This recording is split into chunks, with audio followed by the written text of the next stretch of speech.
नमस्ते बच्चों। होपफुली आप सब बहुत अच्छे हैं और अपना अध्ययन भी नियमित रूप से कर रहे हैं। हम पढ़ रहे हैं कक्षा 8 संस्कृत विषय दीपकम नामक पाठ्य पुस्तक। इस पाठ्य पुस्तक के 9 अध्यायों की चर्चा हम पूर्व की वीडियोस में कर चुके हैं। यदि आप उनमें से कोई अध्याय देखना चाहते हैं तो डिस्क्रिप्शन बॉक्स में दिए प्लेलिस्ट के लिंक पर क्लिक करके देख सकते हैं। फिलहाल प्रारंभ करते हैं इस पुस्तक के 10वां पाठः को, अर्थात 10वां पाठ, जो कि है सन्निमित्ते वरम त्यागः क भागः। पहले इसका अर्थ देखते हैं। सन्निमित्ते यहाँ दो शब्दों से मिलकर बना है, सत और निमित्त। सत का अर्थ होता है अच्छा, सत अर्थात अच्छा, और निमित्त का यदि आप निमित्त के स्वरूप में भी प्रयोग करेंगे तब भी वह हिंदी में शुद्ध है। और यदि आप और पर्यायवाची स्वरूप का अर्थ देखना चाहें तो हम कह सकते हैं प्रयोजन। क्या कहा जा सकता है? प्रयोजन। वरम का अर्थ होता है श्रेष्ठ, वरम अर्थात श्रेष्ठ, और त्यागः से तात्पर्य त्याग। पहले अर्थ देखते हैं। अच्छे प्रयोजन के लिए त्याग श्रेष्ठ है।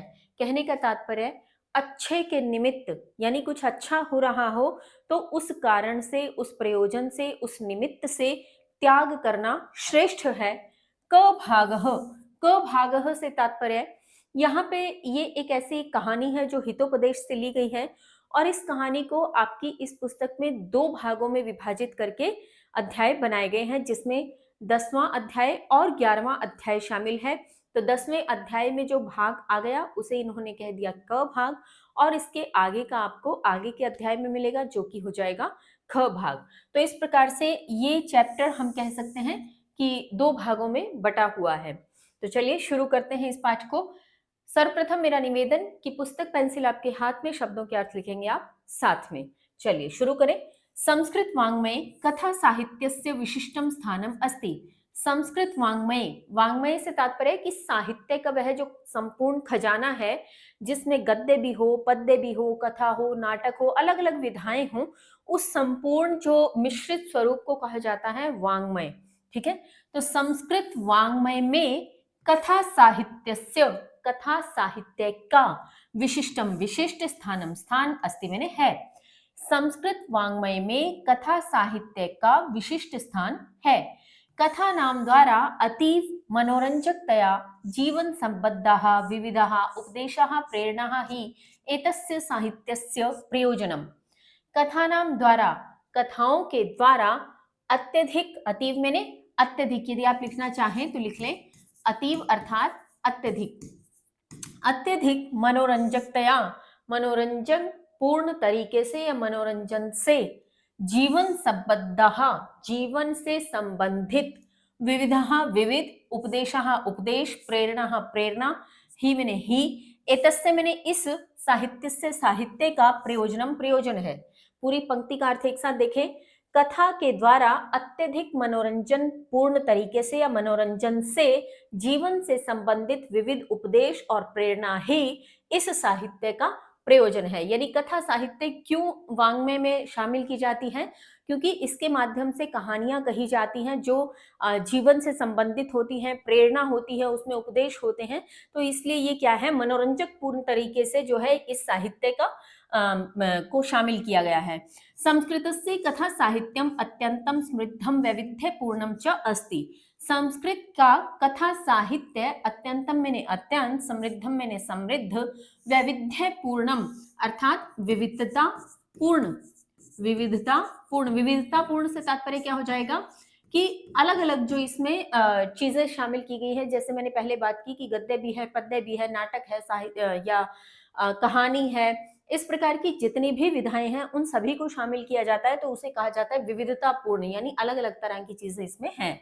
तो संस्कृत के कथा साहित्य में भी अत्यंत समृद्ध और विविधतापूर्ण है। प्रस्तुत पाठः हितोपदेशः इत्यस्मात् कथा ग्रंथात् स्वीकृतः। प्रस्तुत पाठ, यह जो प्रस्तुत पाठ है, हितोपदेशः, हितोपदेश, इत्यस्मात् कथा ग्रंथात्, इस कथा ग्रंथ से, स्वीकृत, स्वीकृत किया गया है, यानी लिया गया है। स्वीकृत से तात्पर्य आप लिखें लिया गया है या स्वीकृत किया गया है। राज्ञः शूद्रकस्य सेवायां नियुक्तस्य कस्यचित् वीरवर नामकस्य कर्तव्यनिष्ठस्य राजपुत्रस्य विशिष्टस्य वर्णनम कथायाम अत्र वर्तते। अर्थ देखें, पहले शब्दों के अर्थ देखते हैं, फिर हम पूरी पंक्ति का अर्थ एक साथ देखते हैं। राज्ञ शूद्रकस्य, राजा शूद्रक की सेवायाम, सेवा में, नियुक्तस्य, नियुक्त, कस्यचित्, कोई वीरवर नामकस्य, वीरवर नाम का, कर्तव्यनिष्ठस्य, कर्तव्यनिष्ठ, राजपुत्रस्य, राजपुत्र, विशिष्ट्यस्य, विशिष्टता पूर्वक, वर्णनम, वर्णन, कथायाम अत्र, कथायाम यानी कथा में, अत्र मैंने यहाँ, वर्तते मैंने है। अब इस कथा में क्या है वो बताया गया इस पंक्ति के माध्यम से कि राजा शूद्रक की सेवा में नियुक्त कोई वीरवर नाम का कर्तव्यनिष्ठ राजपुत्र की विशिष्टता का वर्णन यहाँ कथा में है।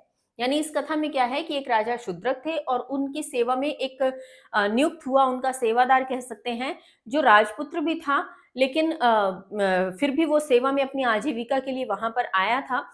तो उस कारण से जब वो उनकी सेवा में नियुक्त था तो किस प्रकार से उसने अपनी कर्तव्य निष्ठता का उदाहरण प्रस्तुत किया या किस प्रकार से उसकी विशिष्टता देखने को मिली, तो वो इस कथा के माध्यम से हमें जानने को मिलेगा। सह राज्ञः राष्ट्रस्य च रक्षणाय स्वप्राणान् अपि अर्पितुम् उद्यतः अभवत्। सह वह, राज्यः राजा, राष्ट्रस्य राष्ट्र की, च मैंने और, रक्षणाय रक्षा के लिए, स्वप्राणान् अपने प्राणों को, अपि मैंने भी, अर्पितुम अर्पित करने के लिए या अर्पण करने के लिए, उद्यतः तत्पर, उद्यतः तत्पर या तैयार, अभवत मैंने हुआ, अभवत अर्थात हुआ। तो पूरी पंक्ति का अर्थ एक साथ देखें कि वह राजा और राष्ट्र की रक्षा के लिए अपने प्राणों का भी अर्पण करने के लिए या उसको त्यागने के लिए तैयार हुआ। यानी उसने अपने प्राणों की भी चिंता नहीं की और अपने राजा और उस राष्ट्र की रक्षा के लिए अपने प्राणों के त्याग करने को भी वह तैयार हो गया। तस्य स्वामी भक्ति ही राष्ट्राय समर्पण भावः च प्रेरणार्ह। तस्य उसकी, स्वामी भक्ति ही स्वामी भक्ति, राष्ट्राय राष्ट्र के लिए, समर्पण भावः समर्पण भाव, च मैंने और, प्रेरणार्ह प्रेरणा, अह मैंने योग्य है, यहां आप लिख लें योग्य। ठीक है, अब पूरी पंक्ति का अर्थ एक साथ देखें कि उसकी स्वामी भक्ति और राष्ट्र के प्रति समर्पण का भाव प्रेरणा योग्य है। यानी प्रेरणा मिलती है यदि हम उसकी इस कथा को पढ़ते हैं, समझते हैं। अत्र एषः पाठः भागद्वय अस्ति। अत्र यहाँ यह पाठ भागद्वय, दो भागों में, अस्ति मैंने है, जो कि मैंने आपको पूर्व में ही सूचित किया कि यहाँ यह पाठ दो भागों में है। पठनीय इयम वीरवर कथा, पठनीय पढ़ने योग्य, इयम यह, वीरवर कथा वीरवर की कथा, क्योंकि उस युवक का नाम क्या है जो सेवा के लिए नियुक्त हुआ, वीरवर, तो यह वीरवर की कथा पढ़ने योग्य है। अनुकरणीय अयम वीरवरः, यह वीरवर अनुकरण के योग्य है। यानी इस वीरवर ने जो भी किया वह अनुकरण करने योग्य है, इसकी कथा पढ़ने योग्य है। तो चलिए कथा शुरू करते हैं। आसीत शोभावती नाम काचन नगरी, आसीत मैंने थी, शोभावती शोभावती, नाम की, काचन मैंने कोई, नगरी मैंने नगरी, शोभावती नाम की कोई नगरी थी। तत्र शूद्रको नाम महापराक्रमी नाना शास्त्रविद पूत चरित्र महीपति प्रतिवस्ति स्म। तत्र वहां, शूद्रको शूद्रक, नाम का, महापराक्रमी, नाना शास्त्रविद यानी अनेक शास्त्रों को जानने वाला, अनेक शास्त्रों को जानने वाला भी कह सकते हैं, अनेक शास्त्रों का ज्ञाता भी कह सकते हैं, यानी उसका ज्ञान है उसे, तो अनेक शास्त्रों का ज्ञाता। पूत चरित्र अर्थात पवित्र, पूत चरित्र अर्थात पवित्र, महीपति ही राजा, महीपति राजा, प्रतिवस्ति स्म रहता था, प्रतिवस्ति स्म रहता था। पूरी पंक्ति का अर्थ एक साथ देखें। वहां शूद्रक नाम का महापराक्रमी, अनेक शास्त्रों का ज्ञाता, पवित्र राजा रहता था। अथ एकदा वीरवर नामा राजपुत्रः वृत्त्यर्थं कस्मादपि देशात् राजद्वारम् उपागच्छत्। अथ एकदा, अथ फिर या अब, अथ फिर या अब, एकदा एक बार, फिर एक बार, एक बार, वीरवर नामा वीरवर नाम का, राजपुत्र राजपुत्र, वृत्त्यर्थम आजीविका के लिए या वृत्ति के लिए, वृत्ति आजीविका या अर्थ के लिए, धन के लिए, आजीविका के लिए, वृत्ति के लिए, जो शब्द आपको उचित लगे आप उसका प्रयोग यहाँ कर सकते हैं। कस्मादपि कोई देशात देश से राजद्वारम उपागच्छत राजद्वार पर आया, उपागच्छत आया राजद्वारम राजद्वार पर, राजद्वार यानी जो वो राज दरबार है उसके द्वार पर आया। तो फिर एक बार वीरवर नाम का राजपुत्र वृत्ति के लिए या आजीविका के लिए किसी देश से या किसी अन्य देश से राजद्वार पर आया। तेन सह, एक बार मैं ये यहां से लाइन हटा दूं ताकि आप परेशान नहीं हो। तेन सह वेदरता नाम तस्य पत्नी शक्तिधरो नाम सुतः वीरवती नाम कन्या च समायतः। तेन उसके, सह मैंने साथ, वेदरता, वेदरता एक नाम है, तस्य पत्नी उसकी पत्नी, शक्तिधरो शक्तिधर भी नाम है, सुतः अर्थात पुत्र, सुतः अर्थात पुत्र, वीरवती नाम की, वीरवती भी नाम है, कन्या च मैंने और, समायाता आए, समायाता आए। अब देखिए उसके साथ वेदरता नाम की उसकी पत्नी, शक्तिधर नाम का पुत्र, वीरवती नाम की कन्या भी आए। तो इस प्रकार से ये आप जब देख पा रहे हैं एक चित्र, तो यहाँ राज दरबार का चित्र आपको दिखाई दे रहा है जहां पे एक राजा है, अन्य मंत्री बैठे हैं और यहाँ पे एक जो युवक है वो अपनी भुजाओं से या ताकत दिखा रहा है। ये ऐसा क्यों कर रहा है ये आपके आगे की पंक्तियों में आएगा, क्योंकि राजा ने इससे एक प्रश्न पूछा था जिसके प्रत्युत्तर स्वरूप उसने इस प्रकार से अपने भुजा बल को दिखाया। आइए आगे की बात करते हैं। वीरवरः, वीरवर, प्रतिहारम वीक्ष्य, प्रतिहारम यानी द्वारपाल, प्रतिहारम अर्थात द्वारपाल को, वीक्ष्य मैंने देख कर, द्वारपाल को देख कर, यानी जब वो राजद्वार पर गया तो उस द्वार पर निश्चित रूप से जब राजाओं का दरबार है तो वहां पर कोई ना कोई पहरेदार, कोई जो प्रतिहारी है वो खड़ा ही मिलेगा। तो उस प्रतिहार को यानी उस द्वारपाल को देखकर वो कहता है भोः प्रतिहारः, अरे द्वारपाल, भोः का अर्थ अरे, वृत्त्यर्थम आगतो राजपुत्र अस्मि तस्मान्नये माम स्वामिनः समीपम, वृत्त्यार्थम आगतो, वृत्ति के लिए यानी आजीविका के लिए आया राजपुत्र हूं, यानी मैं आजीविका के लिए आया एक राजपुत्र हूं, तस्मान्नये इसलिए, माम मुझे, स्वामिनः स्वामी के, समीपम ले चलो, आने यहाँ पे जो आया है आने का अर्थ ले चलो, तो मुझे इसलिए स्वामी के पास ले चलो।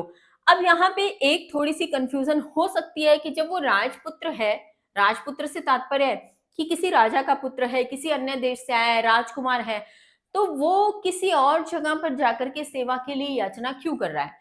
तो प्राचीन समय की बात करें या वे पेरेंट्स, आज भी अगर देखें हम, तो वे पेरेंट्स जो अपने बच्चों में किसी प्रकार से संस्कार डालना चाहते हैं कि वे संघर्ष को देखें और स्वयं की आजीविका स्वयं कमाने के लिए प्रयत्न करें, उन्हें कुछ इस प्रकार के चैलेंजेस दिए जाते हैं जिससे वो संघर्ष के प्रति प्रेरित हों, क्योंकि समय का भरोसा नहीं होता ना। तो पहले के समय में चाहे राजपुत्र हो या कोई भी वरिष्ठ हो वहां का युवक, उसे अपनी जो बल है, अपना बल है, अपनी बुद्धि है, उसको सभी के समक्ष साबित करना पड़ता था। तो राजकुमार भी है तो उसे राजकुमार की वे सुख सुविधाएं तभी मिलेंगी जब वह स्वयं को साबित कर देगा कि उसकी भुजाओं में वह बल है, उसकी बुद्धि में वह बल है जिसके माध्यम से वो इस राज दरबार को संभाल सके। तो उसे साबित करना होता था, इसलिए राजकुमार भी स्वयं अन्य देशों में जाकर के वृत्ति के लिए, आजीविका के लिए प्रयत्न करते थे और जब उनका ये सब साबित हो जाता तो उन्हें उनके राज दरबार में वो स्थान दिया जाता था। तो इसलिए यहाँ पे कंफ्यूज नहीं होने कि राजपुत्र कैसे आजीविका के लिए मांगने गया है, तो इसको ध्यान रखें। फिर बात करते हैं ततो द्वारिकः तम प्रभोः समीपम अन्यत्, ततो तब द्वारिको द्वारपाल या द्वारिक जो है तम उसे प्रभोः प्रभु के पास। अब प्रभु यहाँ पे किसके लिए आया, क्योंकि जो पहरेदार है, जो द्वारपाल है, उसके लिए उसका प्रभु, उसका स्वामी, उसका जो राजा ही है, यानी जो राज दरबार में द्वारपाल है, प्रतिहार है, जो वहां पे पहरेदारी का काम कर रहा है, उसके लिए वो स्वामी ही है और स्वामी के पर्यायवाची स्वरूप हम प्रभु शब्द का भी प्रयोग करते हैं। तो तब द्वारपाल उसे प्रभु के समीप ले गया, अनयत ले गया। वीरवरः, वीरवर वहां पहुंचकर क्या करता है, अब देखिए, प्रणाम पुरसर्रम सविनयम देव यदि सौभाग्येन अहम भवतः सेवायां नियोजितः तर्हि यदा दिश्यते तत् श्रद्धया पाल्यशामि। अर्थ देखते हैं। प्रणाम पुरसर्रम अर्थात पूर्वक, प्रणाम पूर्वक, सविनयम विनम्रता के साथ, प्रणाम पूर्वक विनम्रता के साथ देव वह राजा से कहता है, हे देव, यदि सौभाग्येन अहम भवत, यदि सौभाग्य से अहम मैंने मैं, भवतः मैंने आपकी, सेवायाम सेवा में नियोजितः नियोजित होता हूं, तरही तो यदा दिश्यते, जैसा आदेश दिया जाएगा, यदा मैंने जिस प्रकार से या जब आदिश्यते आदेश दिया जाएगा, तत् वह श्रद्धया श्रद्धा से पाल्यशामी पालन करूंगा। क्या कहता है वीरवर? प्रणाम पूर्वक विनम्रता के साथ कहता है कि हे देव, यदि सौभाग्य से मैं आपकी सेवा में नियुक्त होता हूं, तो जैसा आदेश दिया जाएगा वह श्रद्धा से पालन करूंगा। तो राजा पूछते हैं, किम ते वर्तनम, क्या है तुम्हारा वर्तनम अर्थात वेतन, तुम्हारा वेतन क्या रहेगा? तो वीरवर कहता है, प्रतिदिनम सुवर्ण शत चतुष्टयम देवः, प्रतिदिन सुवर्ण सोने की, शत मैंने 100 और चतुष्टयम 400, देवः देव, प्रतिदिन सोने की 400 जो मोहरे हैं वो मेरा वेतन रहेगा, हे देव। राजा पूछते हैं, का ते सामग्री, का मैंने क्या, ते मैंने तुम्हारी, सामग्री मैंने सामग्री, तुम्हारी सामग्री क्या है? तो वीरवर कहता है, इमो बाहु एष खड्गश्च, इमौ ये दोनों, इमौ ये दोनों, लिख लें आप इसका अर्थ, ये दोनों, बाहु मैंने भुजाएं, ये दोनों भुजाएं, एषः यह, खड्ग अर्थात तलवार, च मैंने और, ये दोनों भुजाएं और तलवार, यानी जो हमने अभी पिक्चर देखी थी, जो चित्र देखा था, जिसमें वो दोनों भुजाओं का बाहुबल दिखा रहा है, इस प्रकार से राजा के समक्ष खड़ा है। तो उस चित्र को यहाँ पे आप इमेजिन करें, वो क्या, जब राजा ने पूछा कि क्या वेतन लोगे, तो उसने कहा 400 सोने की मोहरें, और फिर जब राजा ने पूछा तो फिर सामग्री क्या है तुम्हारी, तो वो कहता है ये 2 भुजाएं और तलवार। तब वो उस प्रकार से राजा के समक्ष स्वयं की वीरता को दिखाते हुए कहता है। फिर राजा कहता है, नेच्छक्यम, नेच्छक्यम अर्थात संभव नहीं है, नेच्छक्यम अर्थात संभव नहीं है। क्यों संभव नहीं है? राजा को लगा कि एक तो 400 सोने की मुद्राएं मांग रहा है, ऊपर से इसके पास कुछ है भी नहीं ऐसा कि जिससे ये मेरी रक्षा कर सके या राज दरबार की रक्षा कर सके, इसके पास तो केवल ये अपनी भुजाएं दिखा रहा है और एक मात्र तलवार है। तो वो कहते हैं संभव नहीं है। तत् श्रुत्वा वीरवरः राजानम प्रणम्य राजसभातः निर्गतः, तत् वह श्रुत्वा सुनकर वीरवर राजा को प्रणाम करके, प्रणम्य प्रणाम करते हुए, राजसभा से निर्गतः निकल गया।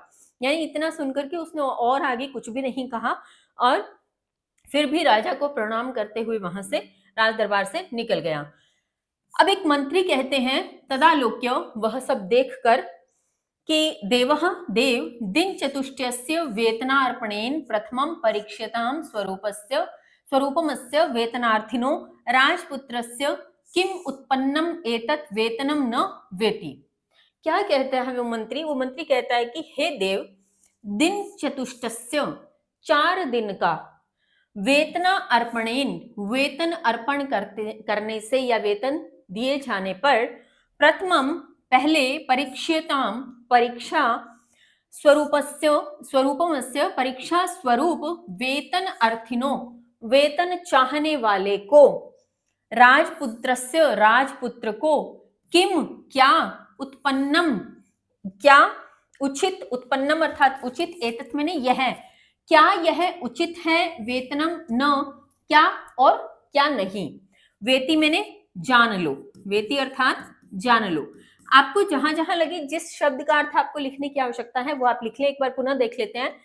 दिन चतुष्टस्य 4 दिन का, वेतना अर्पणेन वेतन देकर के, प्रथमम पहले, परीक्षिताम परीक्षा, स्वरूपमस्य परीक्षा स्वरूप, वेतन अर्थिनो वेतन चाहने वाले, राजपुत्र से राजपुत्र को, किम क्या यह उचित है, क्या यह उचित है, अथवा नहीं क्या वेतन, वेति मैंने जान लो।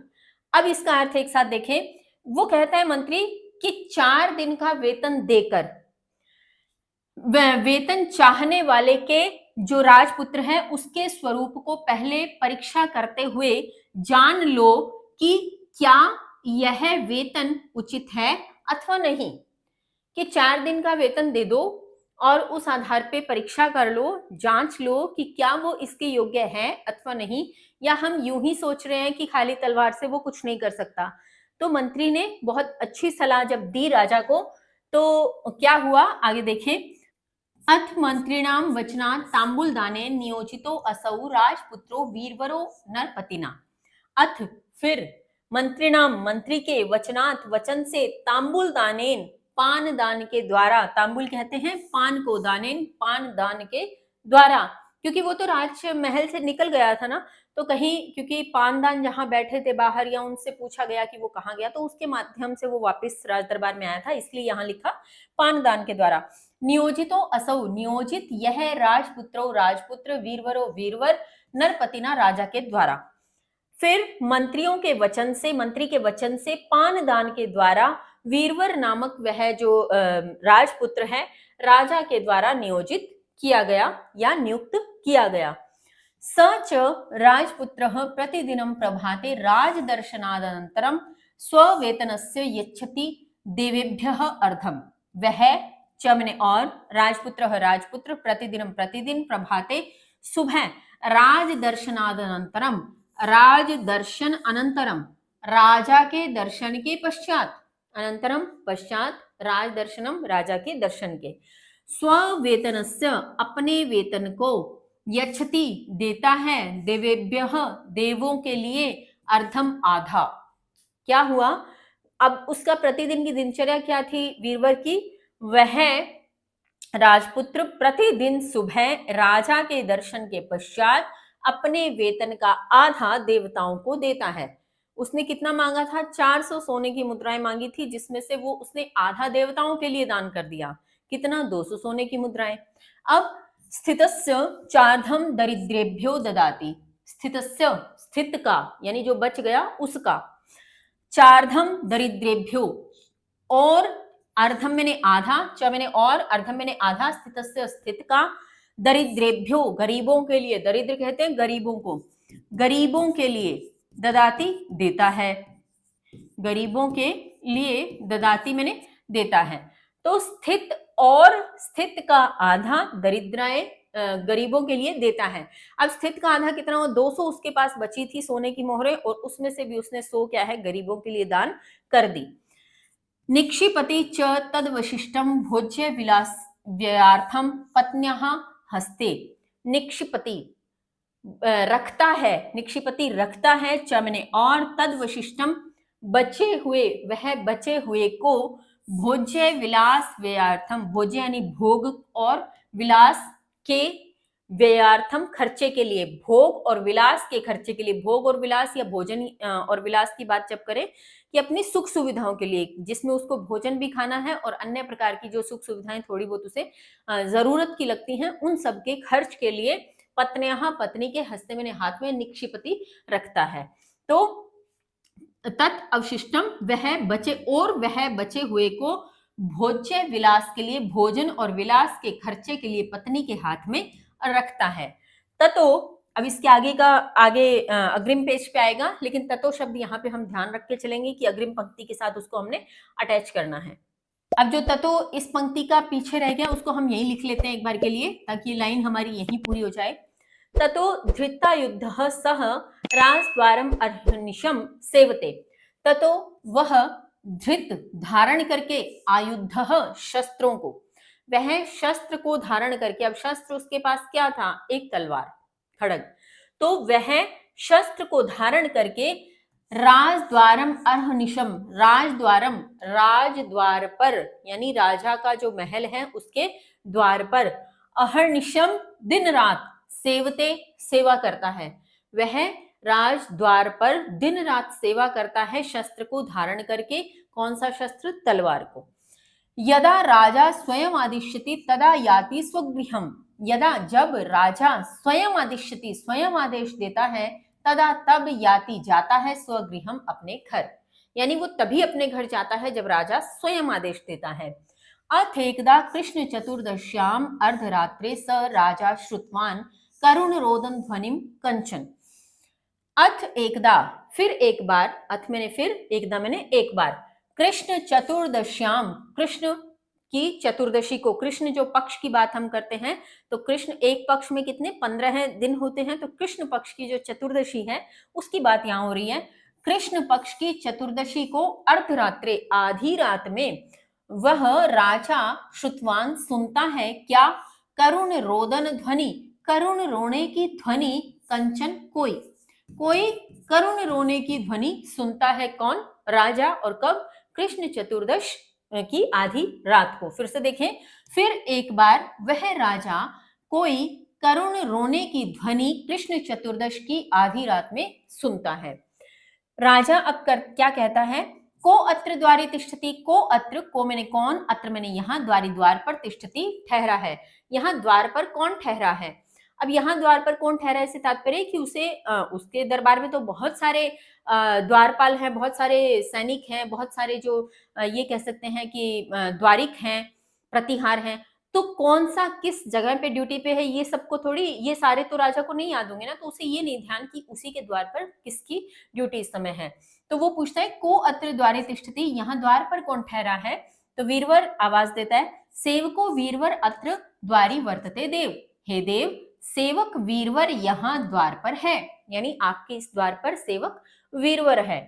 तो राजा, क्रंदनम अनुसर राजपुत्र, हे राजपुत्र क्रंदनम रोने का, अनुसरण करो, रोने का अनुसरण करो से तात्पर्य कि जहां से रोने की आवाज आ रही है उस आवाज का पीछा करो और पता लगाओ कि वह आवाज कहां से आ रही है, कौन कर रहा है, क्या परेशानी है उसे। तो ये इस बात को कहने का जो भाव है राजा का कि हे राजपुत्र रोने का अनुसरण करो। तो वीरवर, यथा आदिश्यति देवः, जैसा आदेश देव, ततो असौ तद रोदन स्वरम अनुसरण प्रचलितः, तब वह उस रोने के स्वर का अनुसरण करते हुए चलता है, तब वह उस रोने के स्वर का अनुसरण करते हुए चलता है। तब राजा, क्योंकि वो तो चला गया वीरवर उस मार्ग की ओर। बच्चों, वीडियो बनाते समय लाइट चले जाने के कारण मेरा यहाँ का सिस्टम बंद हो गया था, जिस वजह से ये जो भी अंडरलाइंस किए या इससे ऊपर जितने भी हमने शब्दार्थ लिखे वो मेरे यहाँ से डिलीट हो गए हैं, बंद हो गए हैं, लेकिन आपके लिए वो सब सेव हो गया था। सो हम वहीं से शुरू कर रहे हैं जहाँ से हम पढ़ रहे हैं। तो हम आगे बात करते हैं, राजा क्या कहता है, स्वगतम, अपने मन में, क्योंकि वीरवर तो वहां से चला गया है। अब राजा अपने मन में खुद से ही बात करते हुए कहता है, क्या कहता है, नैष गंतुम अर्हति राजपुत्र एकाकी सूची भेद्य तिमिरे अस्मिन, नैष नहीं है, गंतुम जाना, अर्हति उचित, अर्हति उचित, राजपुत्र का एकाकी अकेले, सूची भेद्य, सूची भेद्य का वैसे तो शाब्दिक अर्थ निकलेगा कि सुई भेदने जितना भी जो गहन हो। हाँ, सरल शब्दों में हम इसको क्या कह सकते हैं, गहन या बहुत अधिक। तो सूची भेद न सके ऐसा गहन, तो आप इसको लिख सकते हैं गहन या बहुत अधिक। तिमिरे अंधकार, तिमिरे अंधकार में अस्मिन इस, अब पूरी पंक्ति का अर्थ एक साथ देखें, इस गहन अंधकार में राजपुत्र का अकेले जाना उचित नहीं है। यानी राजा क्या कह रहा है कि बाहर अंधकार बहुत ज्यादा है, क्यों, क्योंकि हमने पढ़ा कृष्ण चतुर्दशी थी, तो आपको ध्यान होगा कृष्ण पक्ष की चतुर्दशी पे चंद्रमा न के बराबर होता है, तो बहुत गहन अंधकार होता है। इसलिए राजा कहता है कि इस गहन अंधकार में राजपुत्र का अकेले जाना जो है, एकाकी जाना उचित नहीं है। तस्मात् अहम अपि गच्छामि पृष्ठतो अस्य निरूप्यामि च किम एतत् इति, यहाँ पे 3 शब्द एक साथ संधि करते हुए लिखे गए हैं, किम एतत् इति। तस्मात् इसलिए, अहम अपि मैं भी, गच्छामि जाता हूं, पृष्ठतो पीछे, अस्य इसके, मैं भी इसके पीछे जाता हूं, निरूप्यामि देखता हूं, निरूप्यामि देखता हूं, चा मैंने और, किम मैंने क्या, एतत् मैंने यह, इति मैंने है, इसलिए मैं भी इसके पीछे जाता हूं और देखता हूं यह क्या है, और देखता हूं यह क्या है। यानी ये जो रोने की आवाज के पीछे मैंने राजपुत्र वीरवर को भेजा है, तो मैं भी इसके पीछे जाता हूं क्योंकि अंधकार बहुत ज्यादा है, तो देखता हूं क्या है। ततो नरपति ही खड्ग पानी, तस्य अनुसर क्रमेण बहि निर्गच्छत नगर द्वारात्।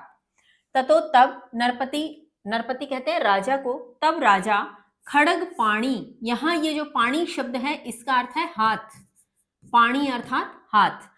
तो तब राजा हाथ में खड़ग अर्थात तलवार लेकर, तस्य उसका अनुसरण क्रमेण, अनुसरण करते हुए क्रम में, बही बाहर, निर्गच्छत निकल जाता है, नगर द्वारा नगर के द्वार से। तब राजा हाथ में तलवार लेकर उसका अनुसरण करते हुए क्रमबद्ध नगर के द्वार से बाहर निकल जाता है। अथ गच्छता राजपुत्रेण बहि नगरात् लोकिता रोदन परा कापी सुंदरी दिव्याभरण भूषिता। अथ फिर गच्छता जाते हुए, राजपुत्रेण राजपुत्र को, बहि बाहर, नगरात् लोकिता नगर के, रोदन परा रोती हुई, एक परी के समान रोती हुई जो स्त्री है, कापी कोई, सुंदरी, दिव्याभरण भूषिता, दिव्य आभरण, आभरण कहते हैं आभूषणों को, आभरण आभूषण, और भूषिता हो जाएगा आभूषित, यानी जिसने आभूषणों को पहन रखा है, ऐसे आभूषणों से आभूषित स्त्री। तो अब पूरी पंक्ति का अर्थ एक साथ देखें। फिर जाते हुए राजपुत्र को बाहर नगर से रोती हुई कोई सुंदरी, दिव्य आभूषणों से आभूषित कोई सुंदरी दिखी। वीरवरः, वीरवर, का त्वम अम्ब, कौन हो तुम माता, त्वम मैंने तुम, अम्ब मैंने माता, का मैंने कौन, कौन हो तुम माता, किमर्थम विलपसी, किमर्थम किस लिए, किमर्थम किस लिए, विलपसी विलाप कर रही हो या रो रही हो, किस लिए विलाप कर रही हो, यानी जब वो आभूषणों से भूषित उस स्त्री को, रोती हुई स्त्री को देखता है तो वो पूछता है कौन हो तुम माता, किस लिए विलाप कर रही हो। आगे देखें। अब यहां चित्र भी आप देख पा रहे होंगे, वीरवर जिसे आभूषणों से भूषित एक रोती हुई कोई स्त्री दिखाई दी, और चूंकि वीरवर का पीछा करते हुए राजा भी साथ ही चल रहा था, पीछे ही चल रहा था, तो वो यहाँ छिपकर देखने लग गया कि देखता हूं क्या हो रहा है, क्या बात है। तो वीरवर यहाँ पे बहुत विनम्रता से, आप अगर ये चित्र देख रहे हैं तो बहुत विनम्रता से यह सिर झुकाए खड़ा है, उन्हें बड़े विनम्रता से पूछ रहा है कि माता तुम कौन हो, क्यों विलाप कर रही हो। तो राजलक्ष्मी कहती हैं, यानी वो जो रोती हुई स्त्री है उसका नाम क्या है, राजलक्ष्मी। तो वो राजलक्ष्मी कहती हैं, वत्स पुत्र, वत्स का अर्थ पुत्र, अहम एतस्य भूपालस्य शूद्रकस्य राजलक्ष्मीरस्मि, अहम मैं, इस भूपाल यानी राजा, शूद्रकस्य शूद्रक की, राजलक्ष्मी अस्मि, अस्मि मैंने हूं, मैं इस राजा शूद्रक की राजलक्ष्मी हूं।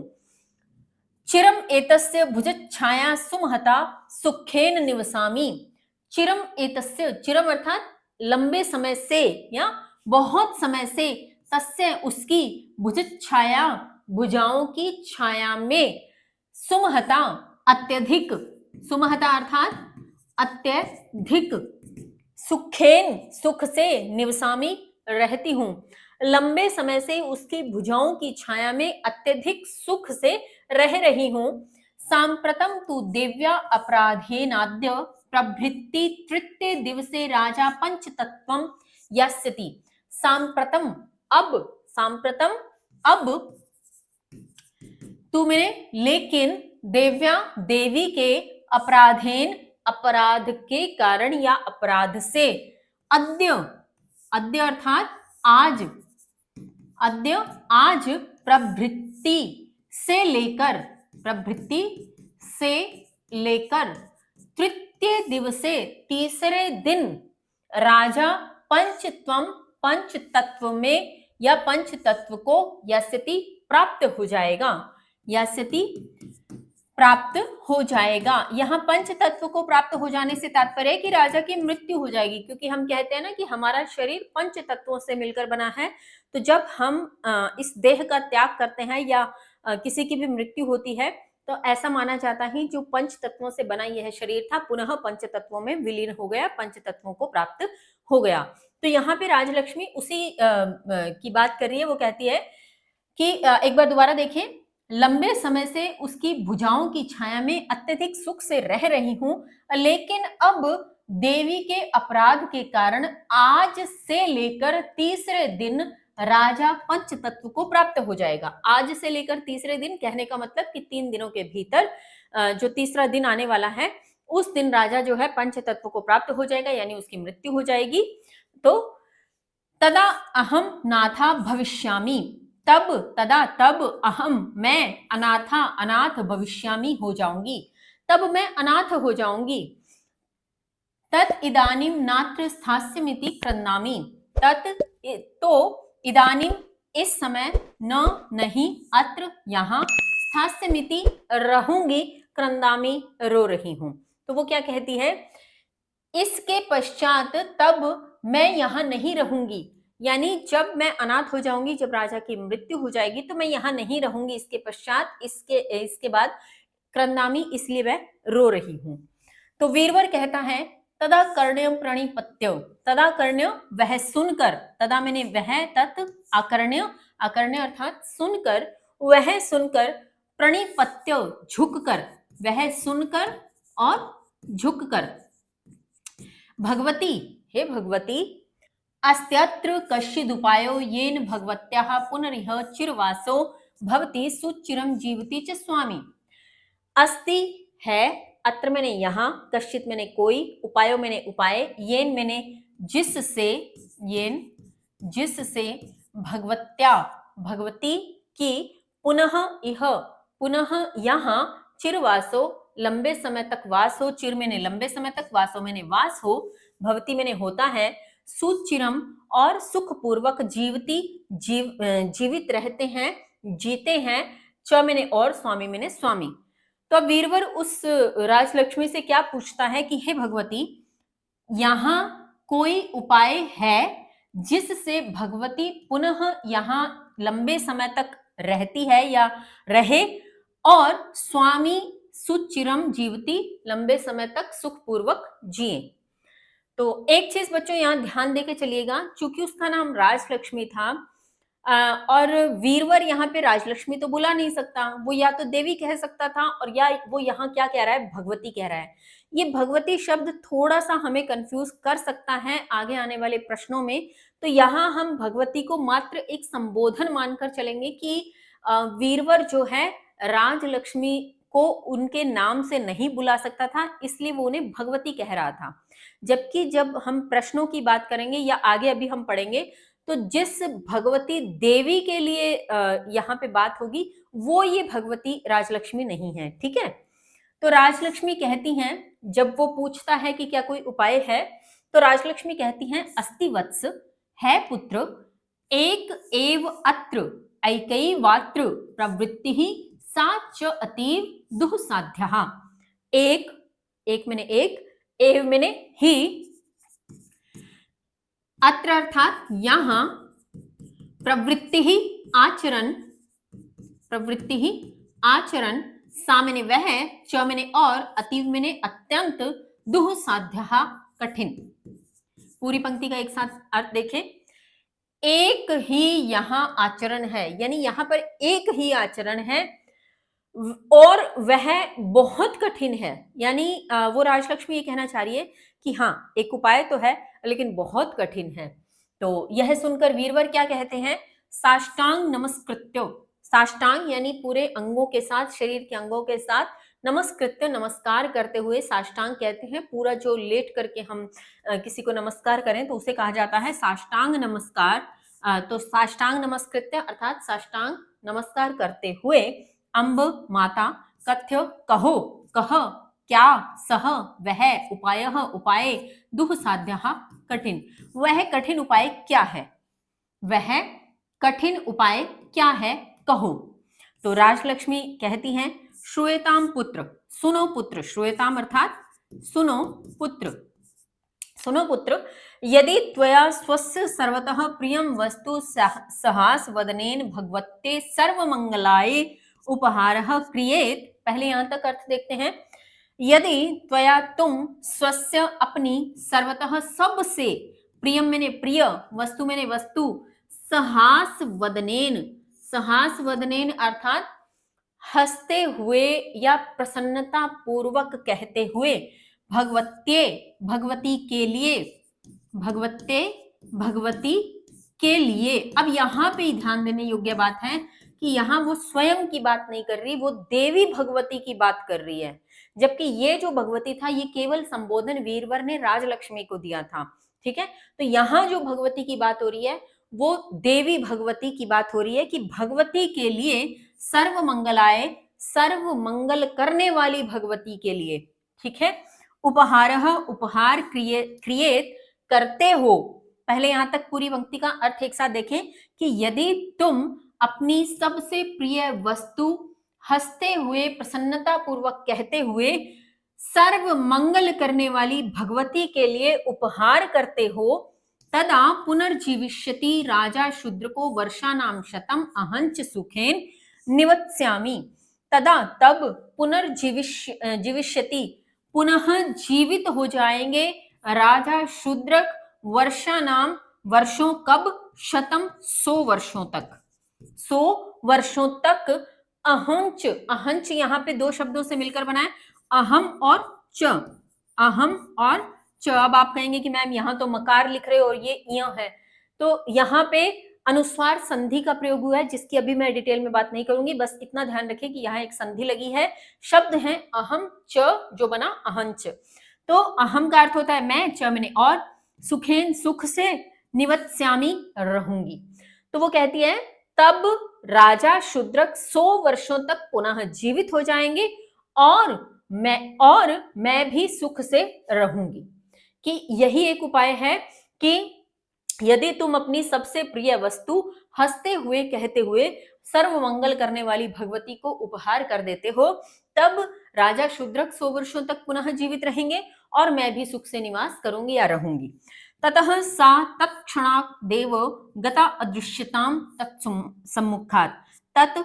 तब सा वह तत्क्षणादेव, तत्क्षण ही, वह जो देवी थी, वह जो स्त्री थी, तत्क्षण उसी क्षण ही गता हो गई, अदृश्यताम अदृश्य, तत्सम्मुखात् उसके सामने से, उसके सम्मुख से। यानी यह कहते ही, जैसे ही उसने यह उपाय बताया तो यह कहते ही वह उसी क्षण उसके सामने से अदृश्य हो गई, अर्थात गायब हो गई या अपने में विलीन हो गई। तो ये था इस अध्याय का हिंदी अनुवाद। चूंकि हमने पहले ही बात कर ली थी कि यह कहानी अभी पूरी नहीं है, इस कहानी का आधा भाग होगा पाठ 11 में, तो वहां यह पूर्ण होगी। फिलहाल के लिए आप इसके हिंदी अनुवाद को समझें, इसको समझ के और करने का प्रयत्न करें। मिलते हैं अगली वीडियो में इसी पाठ के व्याकरणिक कार्य के साथ। तब तक के लिए स्वस्थ रहिए, मस्त रहिए, पढ़ते रहिए। धन्यवाद। जय हिंद, जय भारत।